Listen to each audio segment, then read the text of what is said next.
सभापती महोदय ऐकून तर घ्या, ऐकून घ्या ना. मी सांगतो ती परिस्थिती समजून घ्या. माझं म्हणणं मला मांडू द्या. बाकी तुम्ही जे निर्देश दिलेले आहेत तुम्ही सभागृहामध्ये ऐकून घेताय.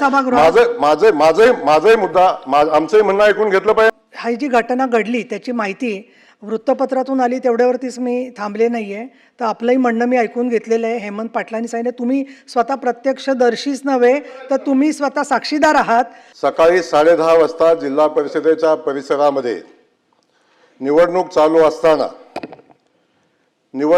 असताना जिल्हा परिषद सदस्य सोडून अन्य कुणी त्या जिल्हा परिषदेच्या सदस्य प्रिमायसेसमध्ये गेलं नाही पाहिजे.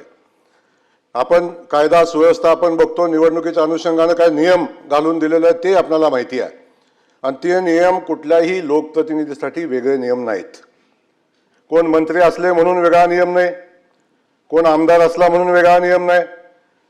निवडणुकीची प्रक्रिया चालू असताना निवडणुकीच्या प्रक्रियापासून जिल्हा परिषदेमध्ये जी निवडणूक प्रक्रिया चालू होती, जिल्हा अधिकाऱ्यांचे आदेश होते की कुणी त्या ठिकाणी यायचं नाही, जिल्हा परिषद सदस्य सोडून कुणी येऊ नये आणि जिल्हा परिषदेच्या कर्मचाऱ्यांनी यावं. ही निवडणूक चालू असताना जिल्हा परिषदेमध्ये आपण बघितलं काय परिस्थिती झाली. जिल्हा परिषदेचं पोलीस उभे असताना गेट तोडून माणसं आत गेली नाही. 3-4 हजार लोक त्या जिल्हा परिषदेच्या प्रिमायसेसमध्ये निवडणूक चालू असताना होती. ही कोणी नेली लोक? ही परिस्थिती कोणी निर्माण केली? याची माहिती सभापती महोदया घेतली पाहिजे ना. पोलिसांची जबाबदारी कायदा सुव्यवस्था राखायची आहे. पोलिसांच्यावर कारवाई केली, चुकीचं असेल तर कारवाई झाली पाहिजे. परंतु कायदा सुव्यवस्था राखायची जबाबदारी आहे कुणाची? सरकारची. सभापती महोदय ऐकून तर घ्या, ऐकून घ्या ना. मी सांगतो ती परिस्थिती समजून घ्या. माझं म्हणणं मला मांडू द्या. बाकी तुम्ही जे निर्देश दिलेले आहेत तुम्ही सभागृहामध्ये ऐकून घेताय.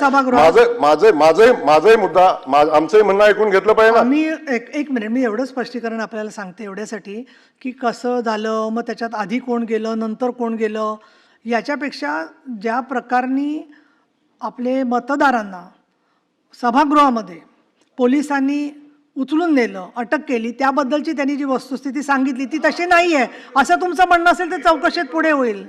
हो, मी तुमचंही खरं म्हणते ना. मी नाही म्हणत नाहीये, पण त्याचा संपूर्ण आधीचा समग्र हे याच्याशी काही संबंध नाही. नाही त्यांनी माणसं आणली का नाही. हा आपण म्हणणं म्हणजे त्या मुद्द्यापुरतं बोलतोय.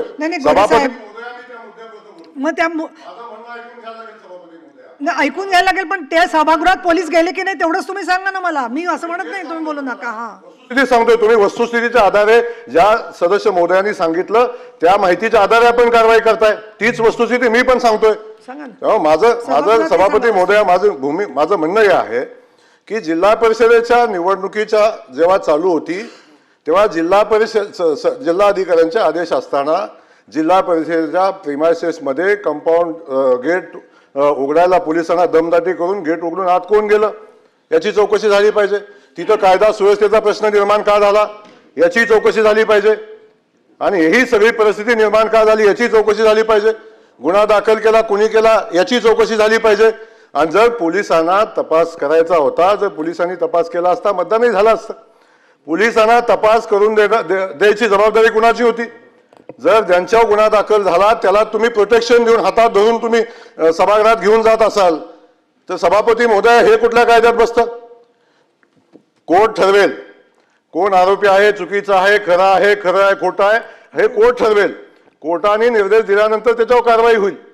परंतु ज्यांच्यावर गुन्हा दाखल झाला ते आरोपी आहेत का नाही आपण कसं ठरवतो?